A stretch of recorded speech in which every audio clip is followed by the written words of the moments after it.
ఏలియా కర్మేలు పర్వతం మీద ఒక స్వరం వింటున్నాడు. 430 మంది బయలు ప్రవక్తలను చంపించాడు. వాగు దగ్గర తీసుకెళ్ళి మరలా కర్మేలు పర్వతం ఎక్కి ఆయన తన శిష్యునికి పిలిచి మేఘం ఏమన్నా వస్తుందా చూడు అంటున్నాడు. మేఘం ఏమన్నా వస్తుందా చూడు. వాడు చెప్తున్నాడు, పోయి ఆ మెరక ఎక్కి చూసి మేఘము ఏమి కనబట్లేదు అయ్యా అంటున్నాడు. లేదు నువ్వు 7 మార్లు నువ్వు అలా చూడాలి. దేవుని బిడ్డలారా, ఆయనకు భయంకరమైన వర్షం ధ్వని వినబడుతుందంట. ఏంటి ఏం ధ్వని?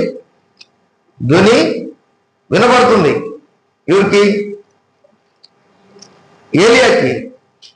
ఇది